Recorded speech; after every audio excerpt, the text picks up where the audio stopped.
रूस यूक्रेन जंग के असली बाजीगर पुतिन साबित होने जा रहे हैं। 36 महीने में यूक्रेन की 22% से ज्यादा जमीन पर कब्जा कर लिया है। ट्रंप को मजबूर कर दिया है कि वो रूस की हर शर्तें माने। यहां तक कि पुतिन ने यूक्रेन के लिए नेटो के सारे दरवाजे भी बंद करा दिए हैं। लेकिन उसके बावजूद पुतिन की रूसी सेना अब कीव पर कब्जा करने की तैयारी कर रही है। न जमीन मिलेगी न कब्जा हटेगा। क्या पुतिन का ट्रंप प्लान एक्टिव? क्या पुतिन की हर शर्त अब मानेंगे ट्रंप? क्या जेलेंस्की का बुरा सपना सच हुआ? 24 घंटे पहले 78 साल के अमेरिकी राष्ट्रपति ट्रंप ने राष्ट्रपति पुतिन के साथ फोन पर 90 मिनट तक कुछ ऐसी बातें की, वायदे किए जो यूक्रेन के लिए किसी बड़ी तबाही से कम साबित नहीं होंगे। इधर 72 साल के राष्ट्रपति पुतिन ने साबित कर दिया है कि जंग का असली बाजीगर रूस है।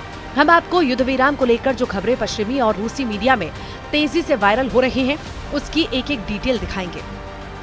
हम आपको ये भी बताएंगे कि पुतिन और ट्रंप युद्ध विराम के लिए सऊदी अरब को क्यों चुन रहे हैं।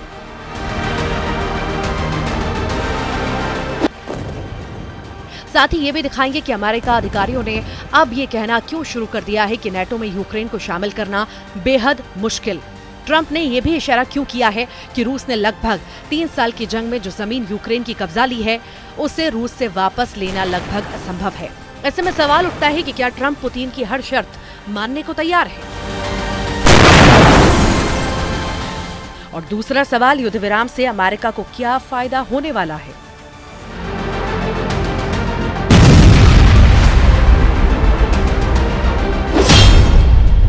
लगभग 36 महीने की यूक्रेन जंग में पुतिन के रूस ने न सिर्फ यूक्रेन को तबाह कर डाला, बल्कि 32 देशों से बने नेटो को भी समझा दिया कि रूस को हराना नामुमकिन है। हैरानी की बात तो यह है कि जिस वक्त पुतिन और ट्रंप फोन पर युद्ध विराम को लेकर बातचीत कर रहे हैं, उस वक्त रूसी सेना यूक्रेन की राजधानी कीव पर अंधाधुंध हवाई हमले कर रहा था।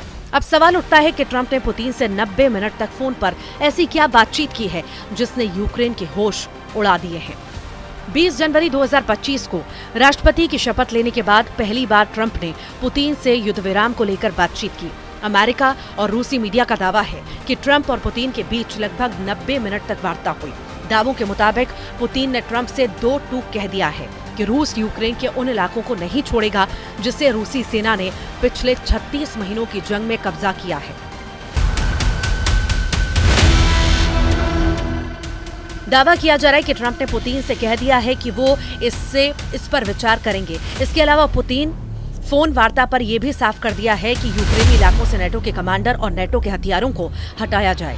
ट्रंप ने पुतिन की शर्त पर भी पॉजिटिव जवाब दिया। इसके अलावा पुतिन की तरफ से तीसरी और सबसे अहम शर्त ट्रंप के सामने रखी गई है। वो किसी भी हालत में यूक्रेन को नेटो का सदस्य देश नहीं बनाया जाएगा। ट्रंप ने इस शर्त पर पुतिन को भरोसा दिलाया कि ऐसा ही होगा, यानी यूक्रेन अब नेटो का सदस्य देश नहीं बन पाएगा।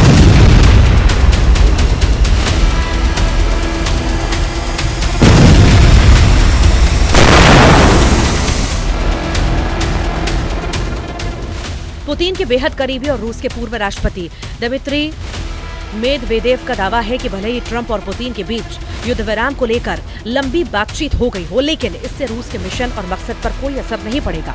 सख्ता तेवरों के साथ पुतिन के करीबी दिमित्री मेदवेदेव ने जो ताजा दावे और बयान दिए हैं, उसने राष्ट्रपति ट्रंप को साफ संदेश दिया है कि रूस झुकने वाला नहीं है और न ही यूक्रेन की कब्जा की गई जमीन को रूस छोड़ने वाला है। रूस के पूर्व राष्ट्रपति और रूस के सुरक्षा परिषद के उपाध्यक्ष दिमित्री ने अमेरिका और पश्चिमी देशों को साफ संदेश दिया है कि पश्चिमी देशों को ये समझ लेना चाहिए कि रूस को हराया नहीं जा सकता। दिमित्री ने अमेरिका और डोनाल्ड ट्रंप पर निशाना साधते हुए साफ कहा है कि इस दुनिया में कोई एक मुख्य देश और उसका सर्वोच्च शासक नहीं हो सकता। घमंड में डूबे अमेरिकी नेतृत्व को सीख लेना चाहिए कि रूस को झुकाना नामुमकिन है। इस सच्चाई को जितनी जल्दी पश्चिमी देश समझ लें, ये उनके लिए उतना ही बेहतर होगा।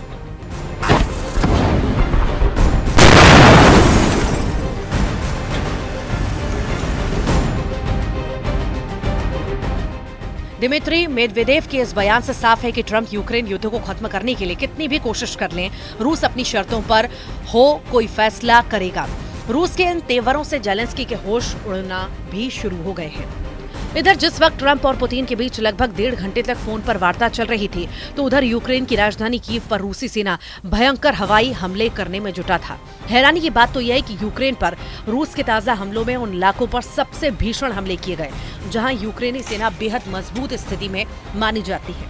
खास तौर से राजधानी कीव में रूसी हमलों ने यूक्रेन के सभी एयर डिफेंस सिस्टमों को चकमा देकर भारी तबाही मचाई है। जरा देखिए। यूक्रेन की सेना ने माना है कि रूस ने रात भर कीव पर हवाई हमले किए।